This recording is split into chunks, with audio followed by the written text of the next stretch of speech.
Hey everybody, so today I got the Ninja Foodi dual air fryer. This one is the 8-quart version. I have been wanting this one for a really long time since they pretty much came out and finally got around to getting one. They do have the 10-quart as well if you would prefer the larger unit. I think this one is a pretty substantial size though for most people. All right, so with the unbox, there's not really a whole lot you gotta do. There's not really anything that you gotta put together so much. You will have to unwrap everything, of course. So this does come with a manual. It also comes with a quick recipe guide as well.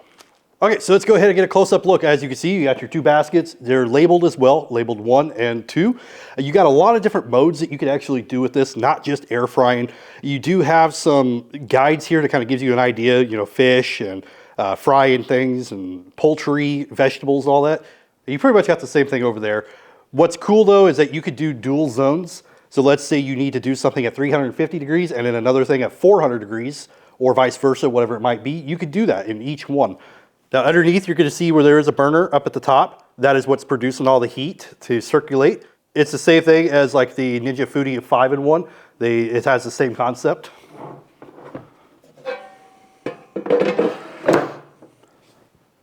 All right, so powering it up, super easy. It's got the same tones and everything as the other Ninja Foodi. I got the Ninja Foodi 5-in-1 that I've had for about 3 years now. Of course, it's gonna have zone 1. You could also click over to zone 2, but let's go ahead and just go back to zone 1. You also got smart finish, dual zone, match cook. You could do air broil, air fry, roast, reheat, dehydrate, and bake. I have seen people use the dehydrate and actually make jerky and stuff with these, so it's pretty cool. Now you won't be able to fit tons in there, but you can fit some. Let's say we want to do the air fry though, and default it's at 390. You got your tip buttons here, and you could go as low as 300.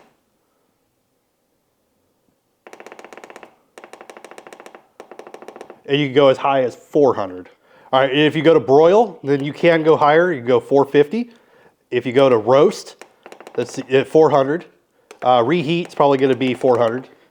Dehydrate, you're gonna want that at lower temperatures. That goes as low as 105 and as high as 195 for that one. And then you got your bake, which of course you could go as low as you want for the bake, and that one will go up to 400 as well. So the only thing that's gonna go higher than 400 is gonna be the broil, which will be up to 450. Everything else is gonna be a maximum of 400 pretty much. But let's go ahead and say that we wanna do something at 375 in the air fryer, and we need to do it for 12 minutes. Let's go ahead and start that. Now, let's see, we need to throw something else in the other one. We're gonna hit the number 2. So we're gonna choose air fry over on this one as well. Then we're gonna choose our temperature. Let's say this one we need to do 400. And we're gonna do time. This one will take 16 minutes. Start it.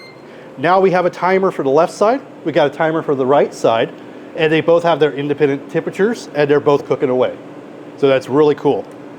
Anyway, if you are looking for an air fryer that's built for the family, built to do multiple things at once, definitely consider the Ninja. These things are amazing. I love all my Ninja products.